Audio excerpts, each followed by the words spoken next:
কয়েকদিন আগে আমি দেখছিলাম একটা ভিডিওতে অভিষেক বন্দ্যোপাধ্যায় বলছেন যে আপনি নাকি বিজেপির দেওয়া সিকিউরিটি নিয়ে ঘোরেন। এই সিকিউরিটি কী করে অ্যাফোর্ড হয় সেটা জানে না সে, খোকাবাবু তো সে জানে না, ওগুলো কিছু করার নাই। আমার তো প্রাণহানি হবার অনেক ঘটনা ঘটেছে। আমাকে এই বহরমপুর শহরেই আজকে যে হুমায়ুন কবির দমকলে দাঁড়িয়েছে তৃণমূলের প্রার্থী হয়ে, সে হুমায়ুন কবির এই মুর্শিদাবাদের এসপি ছিল। সেই হুমায়ুন কবির কাছে দিদি মমতা ব্যানার্জি সুপারি দিয়েছিল অধীর চৌধুরীকে খুন করতে হবে।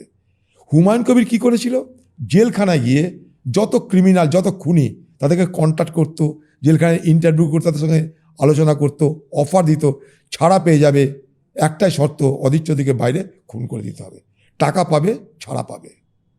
চ্যালেঞ্জ করছি আমি, হুমায়ুন কবির দাঁড়িয়েছে মুর্শিদাবাদে, আমার চ্যালেঞ্জকে অ্যাকসেপ্ট করে বলুক, আমার বিরুদ্ধে মানহানির কেস করুক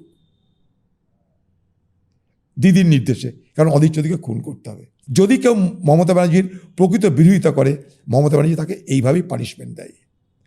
এই মমতা ব্যানার্জি আমাকে খুনের কেসও ফাঁসিয়েছে, খুন করাতে গেছে, আমাকে হারাতে সাম্প্রদায়িক দাঙ্গা করিয়েছে। ভাবতে পারেন, একটা রাজ্যের মুখ্যমন্ত্রী, সে হিন্দু মুসলমান সকলেরই মন্ত্রী, সে যদি দাঙ্গা করায়, তাহলে তার থেকে আর ভয়ঙ্কর কাজ আর কি হতে পারে বাংলা মানুষ বোঝার চেষ্টা করুন।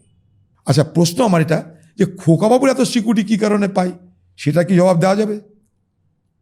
পশ্চিমবঙ্গে কোন পদে আছে, কি কাজ করেছে, সে কত বড় বড় বিদ্রোহী বা সে কত বড় নেতা যে তাকে কে মারতে যাবে, তার জন্যে শয়ে শয়ে পুলিশ তার রক্ষাকারী হিসাবে কাজ করবে, সে প্রশ্নটা কে দিবে?